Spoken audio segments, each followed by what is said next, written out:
puedo decirles delante de Dios que eso es así. Según los voy conociendo, estoy orando por ustedes por nombre, estoy orando por sus familias, aunque desde luego de sus familiares no sé los nombres en la mayoría de los casos, pero sí estoy orando por sus familiares también. En algunos de los casos, pues solamente por la familia de este hermano, de esta hermana, ¿verdad? Porque no los conozco. En el futuro, si Dios lo permite, bueno, pues los conoceré un poquito más.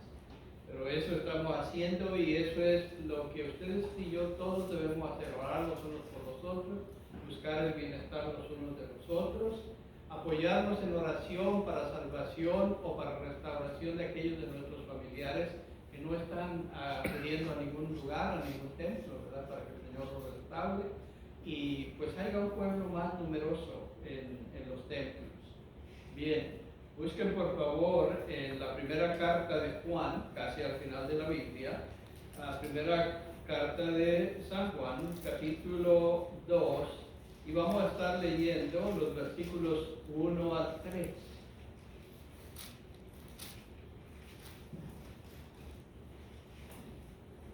Primera de Juan, capítulo 2, versículos 1 al 3. Y en lo que usted lo encuentra, pues le menciono el título. El título es Cuando vienen dudas.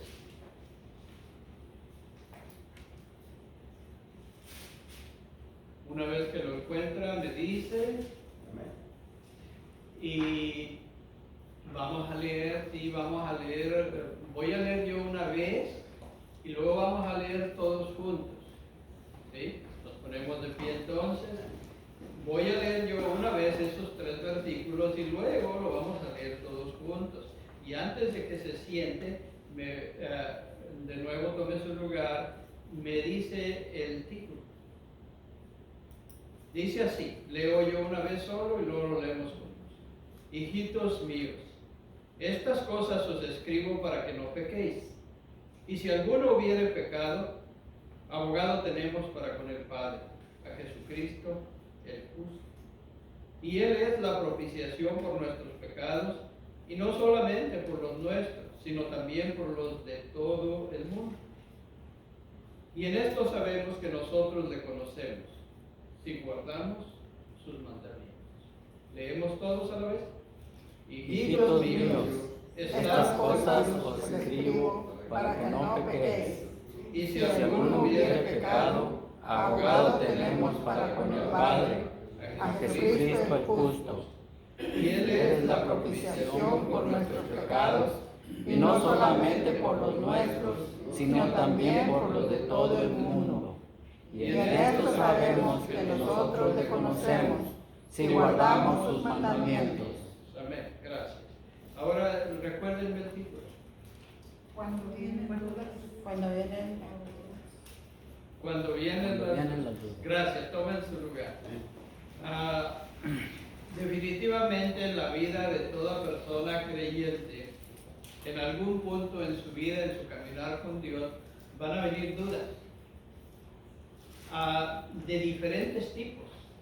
En algunas ocasiones van a ser dudas por causa de que uno está viviendo una dificultad, quizás familiar, quizás personal, que nadie más sabe. Y al mirar lo que la Escritura dice y cómo el Señor se refiere a sus hijos y a sus hijas, y de pronto el estándar de Dios está acá arriba y nosotros andamos en una área muy abajo. Entonces, al vernos así y comparar una situación con la otra, a veces pueden venir dudas a nosotros en cuanto a si verdaderamente somos salvos o no. O van a venir dudas en cuanto a qué tanto hemos crecido espiritualmente en nuestro caminar con Dios. Ahora, tome en cuenta lo que la palabra dudas quiere decir. Cubre una serie de cosas que vienen a la mente y que si uno se descuida, causan revuelo en uno. Y pueden ejercer mucha influencia de tal manera que uno ya no tenga confianza en aquello que Dios ha hecho. Ustedes y yo tenemos razones muchas veces de tener dudas en cuanto a nosotros mismos, pero no podemos o no debemos admitir dudas en cuanto a lo que Dios, quién Dios es y lo que Él ha hecho ya por nosotros, lo que Él ha prometido. Lo que Dios dice, hermanos, se cumple al pie de la letra. Lo que Él ha dicho, eso es así. Lo que ustedes y yo digamos o otras personas digan, bueno, siempre va a quedar en duda porque no siempre vamos a atinar, ni lo vamos a hacer quizás. Pero en cuanto a Dios se refiere, lo que Él dice se cumple y lo que está escrito, eso es así. Entonces, para que vayamos pensando, cuando vengan esas dudas, no les ponga tanto tiempo ni mucho oído. En vez de eso, regrese a Dios en oración y pregúntele, Señor, ¿por qué me está sucediendo esto? Y se va a sorprender de darse cuenta que sí Dios le va a indicar. El Espíritu de Dios va a venir para con usted, está en usted y le va a guiar. Y usted se va a dar cuenta de dónde procede aquella duda. Si solamente es algo interno en su persona o tiene que ver con un ataque del enemigo. El enemigo le encanta poner dudas en nosotros, porque si logra hacernos pensar, pues que realmente no somos lo que debiéramos ser ni cerca, nos hace inútiles. Porque mire a lo que me refiero. Si el enemigo, me refiero a Satanás, el enemigo de nuestras almas, si logra poner duda en cuanto a el cambio que el Señor ha hecho en nuestras vidas y nosotros nos medimos en comparación a otros hermanos creyentes y de pronto nos encontramos como que muy débiles, nosotros no vamos a ser útiles en las manos de Dios para bendición de alguien más, porque nos vamos a sentir tan poca cosa, espiritualmente hablando, que no vamos a compartir del Evangelio, no vamos a hablarle a alguien, porque ¿qué si nos preguntan, ¿y tú cómo andas? Y tengo que decirle, pues sabes que yo ando por el suelo, ando tirando la toalla allá, como algunos dicen. No deje que eso suceda. El enemigo le encanta, desde luego, hacer ese tipo de cosas. Pero no va a suceder solo una vez, va a suceder muchas veces a través de su vida y mi vida. Y van a llegar esas dudas por diferentes razones, de diferentes áreas van a llegar a usted, y en ocasiones el enemigo va a usar personas para poner duda en usted. ¿Qué nos fortalece de manera que las dudas no nos dañen y no nos tumben? La misma palabra de Dios. Cuando leemos, el Espíritu de Dios se encarga de darnos entendimiento para que nos demos cuenta que eso no es la obra de Dios y que no nos quedemos ahí. El cristiano, a la verdad, tiene muchas caídas. No me refiero a cosas graves, simplemente que tiene caídas. Pero tiene una cosa en común, el creyente, hombre y mujer, joven o viejo, se levanta. El cristiano se levanta. No se queda como estaba, no se queda en el lugar donde cayó. Se levanta porque el Señor es fiel. Y Él es quien nos da el poder para levantarnos y proseguir adelante. A la fecha yo conozco personas que han sido creyentes ya por cantidad de años, algunos antes que yo, y allí están. Imagino que aquí entre los que estamos aquí, aunque seamos pocos, hay algunos que sí han pasado por dificultades, pero aquí están, se han mantenido. Y otros que se añaden es por la misma razón, porque el Señor es quien da la fuerza para mantenernos firmes. La fuerza no proviene de usted ni de mí. No hay tal cosa en nosotros. La fuerza o el poder proviene de parte de Dios. Y Él es quien nos guía y nos ayuda a sobresalir y a levantarnos más allá de las dificultades que la vida nos presenta. Pero esté consciente de que van a venir dudas. Y algunas le van a causar un poquito más impacto dependiendo de qué dirección viene. Solo recuerde eso. Dependiendo de dónde viene, eso le va a causar un poquito de más impacto en su vida y le va a detener por un poco de tiempo hasta que usted, con la ayuda de Dios, se levante. Pero eso va a suceder. Las dudas algunas veces van a venir simplemente por causa nuestra. Van a venir en ocasiones por los pensamientos que surgen. El mundo que nos rodea está muy convulsionado y tiene una serie de tentaciones y pecados en los que una persona puede caer. Y todo eso causa desde luego influencia sobre nosotros. Lo que leíamos dice, solo voy a leer el versículo 3 por cuestión del tiempo que se va. Primera carta de Juan 2, el 3 dice así: y en esto sabemos que nosotros le conocemos, si guardamos sus mandamientos. De nuevo, el creyente no es que pueda guardar no sé si usted sabe o si se ha dado cuenta, el creyente no ha guardado ni los 10 mandamientos, ni el creyente. Ahora imagínese el resto del mundo. No, ni ustedes ni yo hemos guardado esos 10 mandamientos al pie de la letra. No, los conocemos. Y los conocemos más bien. Yo los conozco cuando los leo, pero de memoria a veces me falla. Si usted me pregunta a mí, a ver, repítame los 10 mandamientos, pues a lo mejor le repito algunos de ellos, pero algunos ya no voy a acordar. ¿Por qué le voy a decir otra cosa? A mí se me olvidan las cosas. Pero digo, qué bueno que están escritas, porque puedo volver ahí y encontrar. Pero decir que me acuerdo de todo, no. No. Y si ustedes y yo, ni aún siendo creyentes, y habiendo sido una persona que ha sido renovada, nacida de nuevo en Cristo, no hemos cumplido, entonces ¿quién? Bueno, entre los seres humanos ninguno, excepto el Señor Jesús. Él cumple la ley y los profetas, sí, solo así. Pero ustedes y yo no, porque durante la semana en algo fallamos, y como la hermana que daba la clase hoy hace un rato, el que falla en uno, falla en todos. El quebrantamiento de la ley en una área hace que sea rota en todas las demás. Entonces es así.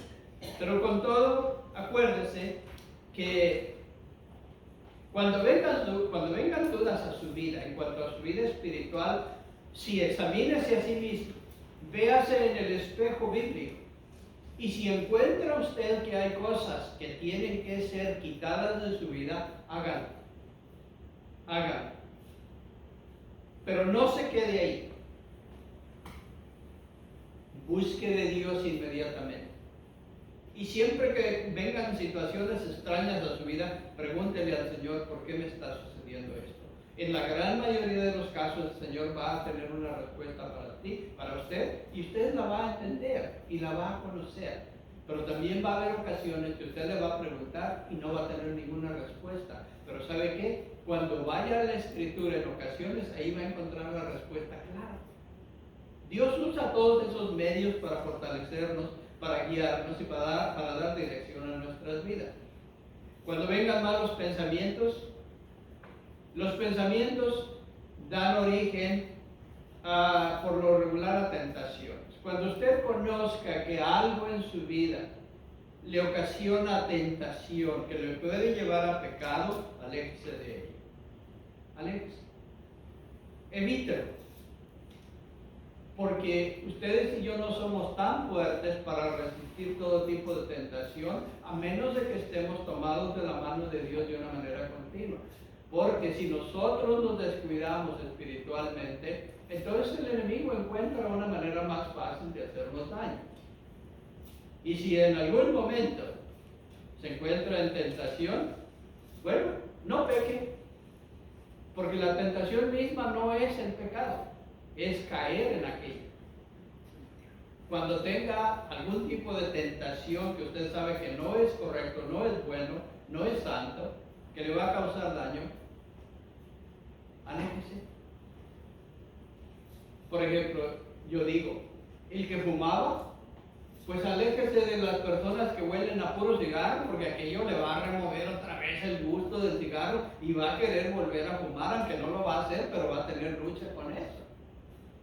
Y así cualquier otra cosa que le afecte, acérquese, no, aléjese de él. Si la mala palabrería era común para usted en algún tiempo en su vida y se acerca a muchas personas que nada más eso hablan, usted corre el peligro de contagiarse y empezar de nuevo y cuando menos piense va a decir algo enfrente de alguien que usted va a decir es que no debía de haberlo dicho enfrente de esta persona. No es que no debemos decirlo enfrente de ninguna persona, no solo una persona. Recuerdo una experiencia interesante, verdadera. Había un hermano donde estuvimos anteriormente en California, hombre alto, no sé de dónde era, la verdad no me recuerdo si era de Chihuahua o de dónde, pero hombre alto. A mí me pasaba con bastante, la estatura de él era como un pie más o menos más alto que yo, alto el hombre. Y aparentemente, aunque se convirtió y ya tenía tiempo en el cristianismo, no había podido dejar el vicio de cigarro. Yo no sabía. Pero en esa ocasión me lo encuentro y veo el cigarro en su mano. Y él, haber dicho, el pastor me vio. Y no haya qué hacer. Mire, se lo hizo en el puño aquí, lo cerró, ya me imagino la quemada que se dio. Y la verdad no tenía que hacerlo porque no había necesidad. Yo no le hubiera criticado, no le critiqué, yo me di cuenta. No le hubiera criticado por eso. En todo caso, si alguna conversación hubiera surgido de eso, hubiera orado por él para que el Señor lo ayudase. Pero él tomó el cigarro, entonces ya no me dio oportunidad de decirle nada, porque creyó él que lo había escondido. Y sí lo escondió porque no se veía, era hombre de mano grande, pues fácilmente lo cubrió aquí, pero ya me imagino la quemada que se dio. Ahora, si no se pudo esconder de una persona simple como él, siendo yo, ¿cómo uno va a esconderse delante de él? No hay manera, ¿verdad? Entonces, cualquier cosa que suceda, alejémonos de aquello que nos puede hacer daño. Vaya por favor a Isaías, capítulo 38.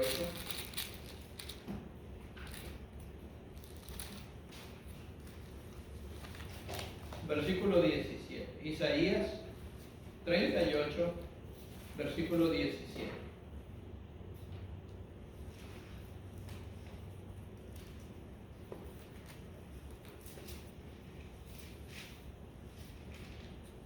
Y dice así: He aquí, amargura grande me sobrevino en la paz, mas a ti agradó librar mi vida del hoyo de corrupción, porque echaste tras tus espaldas todos mis pecados.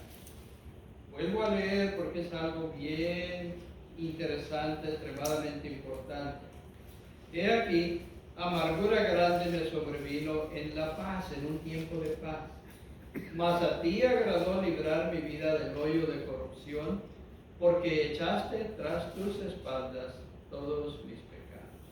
Cuando leemos en la Escritura, Dios hablando de sí mismo y diciendo, tus pecados yo ya te los perdoné, y los eché tras mis espaldas para no volverlos a ver, para no volverlos a traer ante mi presencia para acusarte por ellos.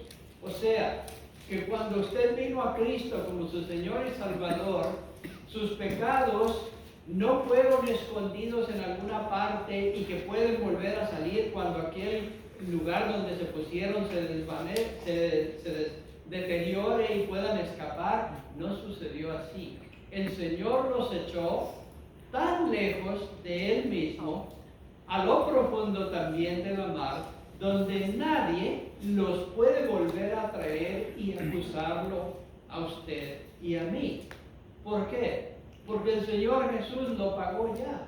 Y el sacrificio del Señor Jesús en la cruz es suficiente para cubrir sus pecados y los míos. En la parte anterior que leíamos, dice en cuanto a los pecados que no solo nos perdonó a nosotros, sino a todo el mundo. Ahora, para que no se malentienda lo que ahí dice, entendamos una cosa: el sacrificio de Cristo es para toda la humanidad. Pero naturalmente que observamos y nos damos cuenta que no toda la humanidad es salva. Entonces, ¿en qué manera aplica esta porción de que es para todos? Bueno, es para todos los que lo quieren. El Señor nos busca y nos protege para que tengamos oportunidad de venir a Él. Pero si nosotros en rebeldía nos alejamos de Dios, entonces Dios nos tiene que dejar, porque nos hizo seres libres. Nos dio esa capacidad de decirle no a Dios. Mire qué cosa interesante, que el ser humano le puede decir no a Dios y Dios le respeta. Solo que el destino final es un destino de destrucción para el que así voluntariamente lo quiere. Pero la verdad, el Señor, la salvación es para todos. Lo que acá dice, digo que es necesario considerarlo, cuando vaya usted a casa, considerarlo cuidadosamente. He aquí, amargura grande me sobrevino en la paz. Hermanos, cuando vengan las dudas, probablemente dudas y otro tipo de dificultades van a venir en un periodo de tiempo en el cual usted esté yendo bien, esté en paz, esté en tranquilidad, pero luego viene algo ahí como un poquito de, como dicen, un prietito en el arroz para medio desacomodar su vida. Entienda. Y las dudas que vengan a salir o resultar de eso, no las tome en cuenta, no se quede ahí, porque a la verdad dice: mas a ti agradó librar mi vida del hoyo de corrupción. Hoyo de corrupción, un lugar donde si no se, ojalá todavía me esté escuchando. Hoyo de corrupción, un lugar donde la persona, si se quedase ahí, sucedería lo que ahí dice: corrupción.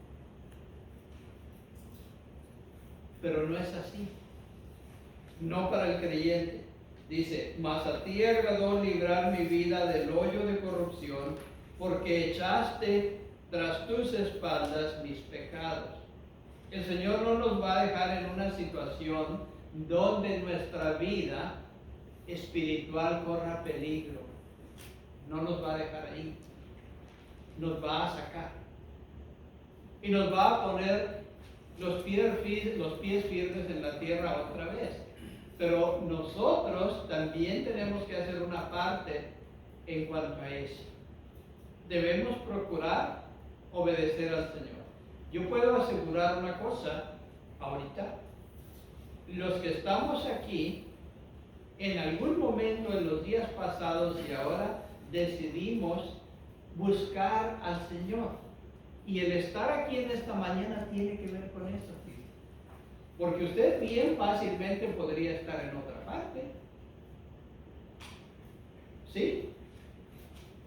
Podríamos estar en otra parte.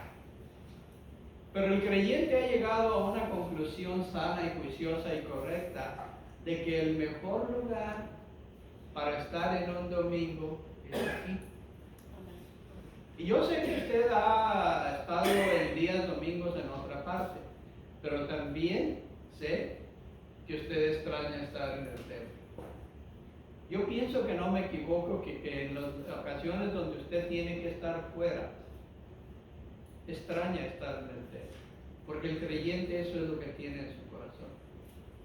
Muchas veces mi esposa y yo hemos estado, bueno, para ahora ya pues por a través de los años son muchas, cuando hemos salido fuera, estamos en otro lugar y siempre procuramos buscar un templo donde haya hermanos que se congreguen, ahí donde andamos.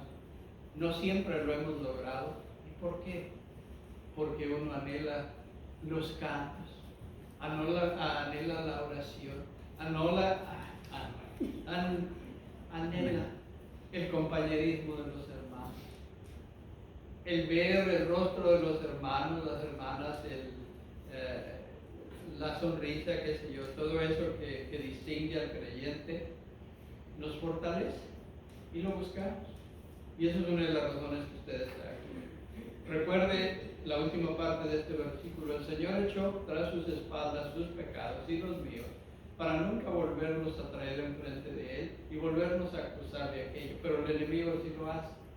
El enemigo le va a traer a memoria cosas que usted vivió en tiempos pasados, se las va a traer a la memoria tratando, no de regresarlo allá porque no puede, pero sí de evitar que usted comparta el Evangelio, porque usted dice, no, tú eres un pecador malísimo, usted no va a poder compartir el Evangelio con otras personas. No le haga caso al enemigo. El enemigo solo vino para matar, destruir, y su mero fuerte es la mentira. Y eso nos debe dar a entender una cosa: ustedes y yo debemos procurar a toda costa no acostumbrarnos a mentir, porque eso proviene de Satanás. Y cuando entramos en la mentira, básicamente lo que estamos haciendo es poniéndonos en peligro en las manos de ese personaje, porque él es de naturaleza mentiroso. El engaño es su fuerte. Bien, proseguimos entonces. Filipenses capítulo 1.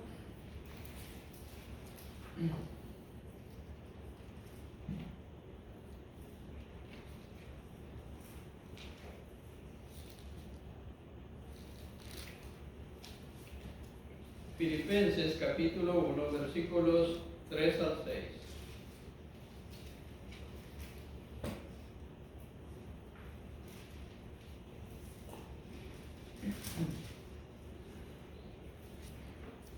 Y dice así, Filipenses capítulo 1, versículos 3 al 6. Doy gracias a mi Dios siempre que me acuerdo de vosotros, siempre en todas mis oraciones, rogando con gozo por todos vosotros, por vuestra comunión en el Evangelio desde el primer día hasta ahora, estando persuadido de esto, que el que comenzó en vosotros la buena obra, la perfeccionará hasta el día de Jesucristo.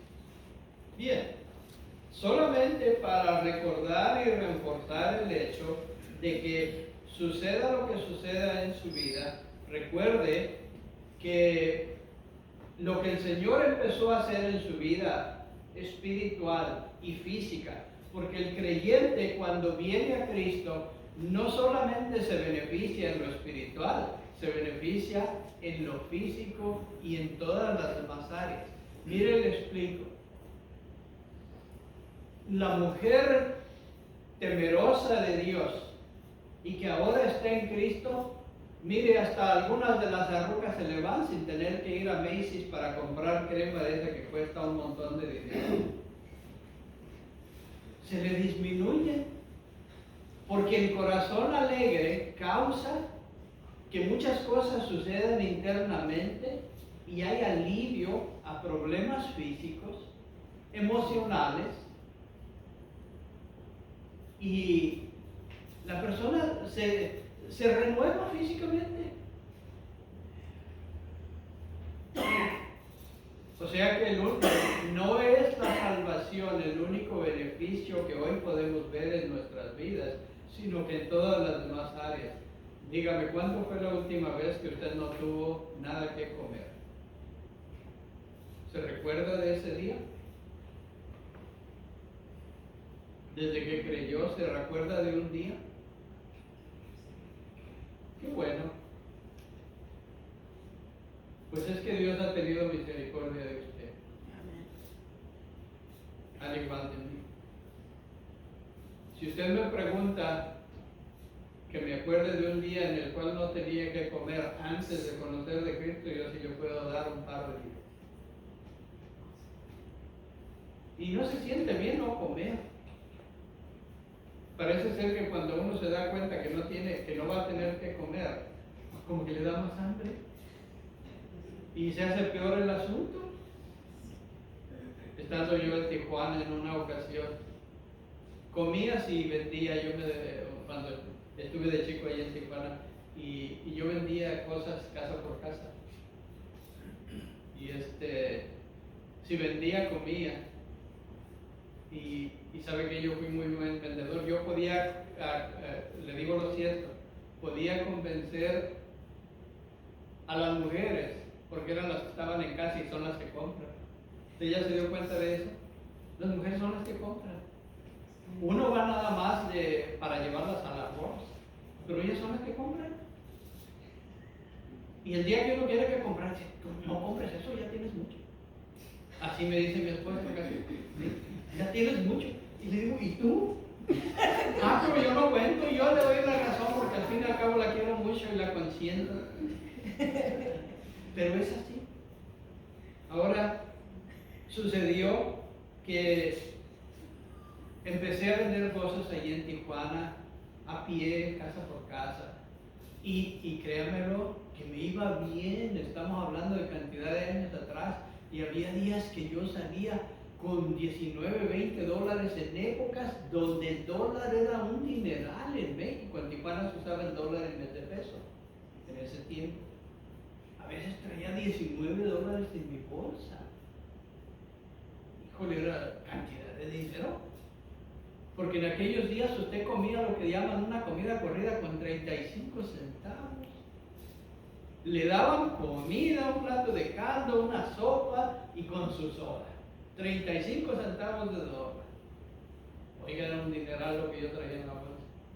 Pero luego algo sucedió conmigo, porque empecé a vender unas figuritas que según es un ángel, y abajo tenían como una conchita así, y sobre la conchita montado el monito, y pequeñitos como más o menos así.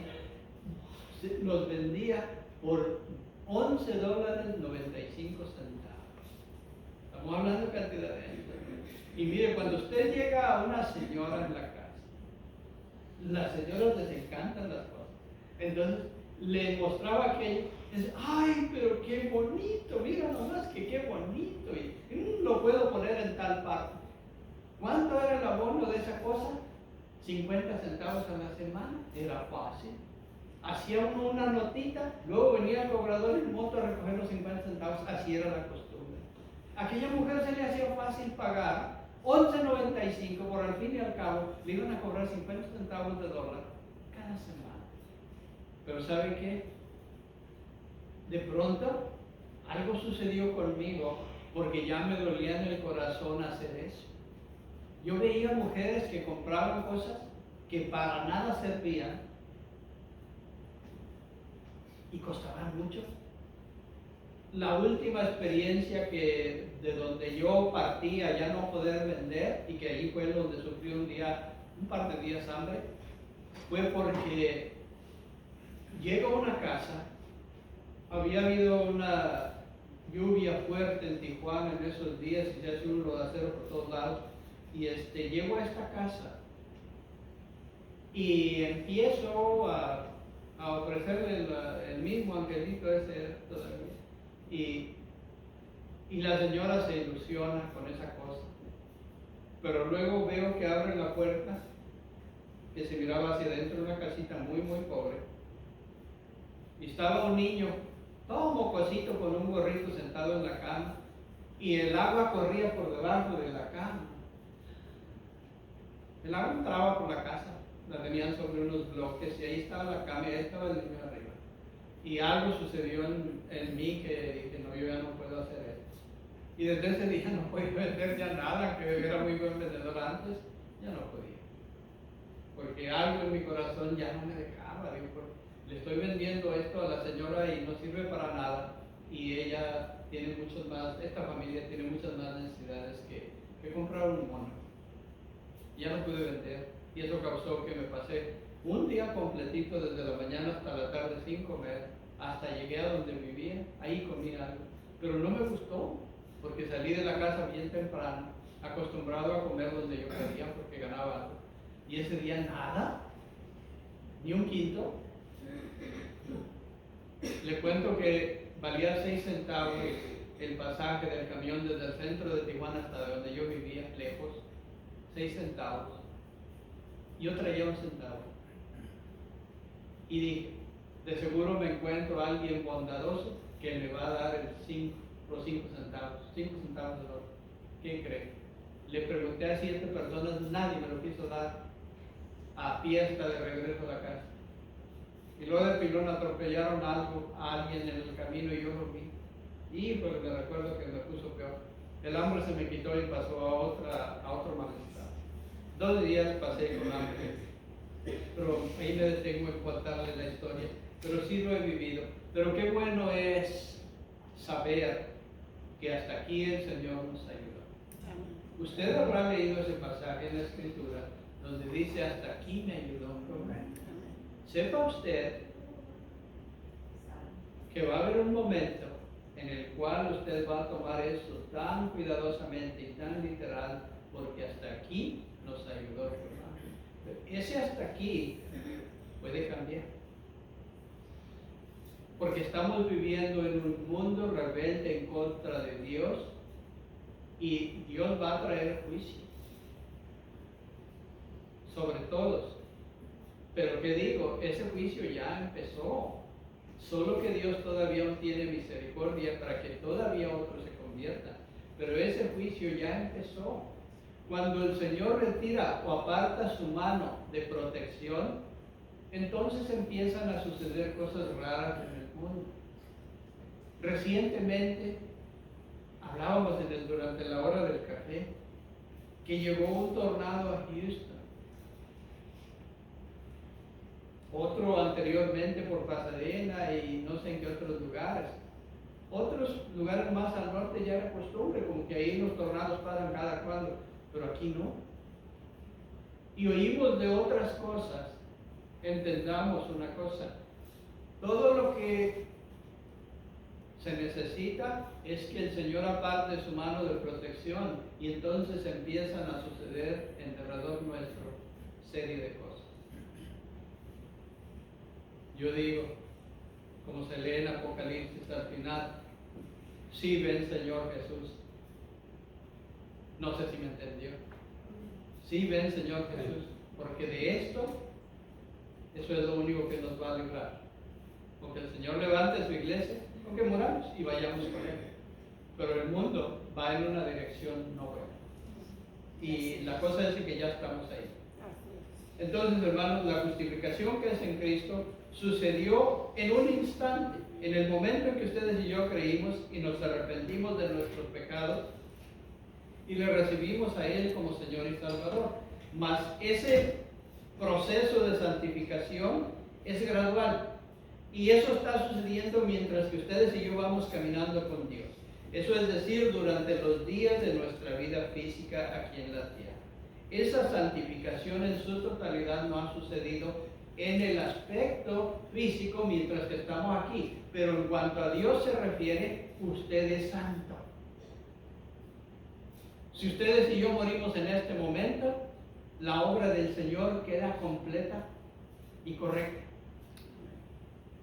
Y al pasar de esta vida a esa vida eterna con Dios, usted es parte de una iglesia que no tiene ni arruga ni cosa semejante, limpia. Por la misma persona de Cristo, por la sangre de Cristo que nos quita, que nos limpia de todo pecado. Recuerde que ese proceso será terminado cuando usted esté a la presencia de su Señor y su Salvador. Último pasaje, Hebreos capítulo 10.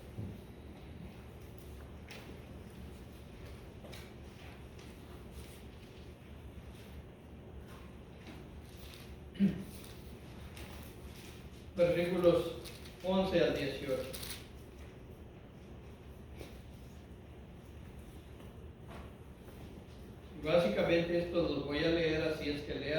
cuidadosamente según voy leyendo.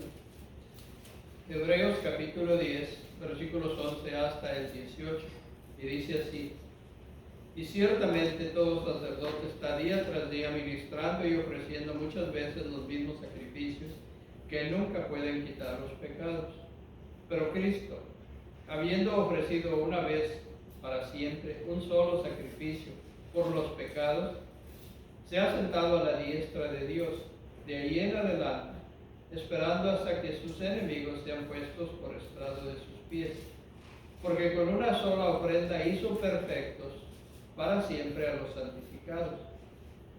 Y nos atestigua lo mismo el Espíritu Santo, porque después de haber dicho: este es el pacto que haré con ellos después de aquellos días, dice el Señor, pondré mis leyes en sus corazones y en sus mentes las escribiré. Y añade: y nunca más me acordaré de sus pecados y transgresiones, pues donde no hay remisión de estos, no hay más ofrenda por el pecado. Lo leí mal. Pues donde hay remisión de estos, no hay más ofrenda por el pecado. Esto incluye cualquier cosa que usted y yo pudiésemos o intentásemos hacer para mejorar nuestra vida espiritual. En cuanto a pecado se refiere, la obra del Señor Jesús es completa y no le falta nada. No hay algo que ustedes y yo debamos hacer para lograr nuestro paso a la eternidad con Dios. No hay tal cosa. Eso de hecho es abominación, porque el Señor Jesús cumplió y pagó todo lo que había de pagarse por usted y por mí. Así que cuando vengan dudas, cuando vengan otros pensamientos, no se quede ahí. Recuerde que el que comenzó la buena obra la va perfeccionando día tras día, pero la terminará en su plenitud un día en el futuro. No se quede nunca en el nivel de cualquier duda, cualquier dificultad que venga. Levántese, y una vez que usted dé el primer paso o el primer intento para levantarse, el Señor lo va a tomar de la mano y le va a levantar. No se quede ahí. ¿Sí me escuchó? No se quede ahí. Voy a pasar acá al frente, pues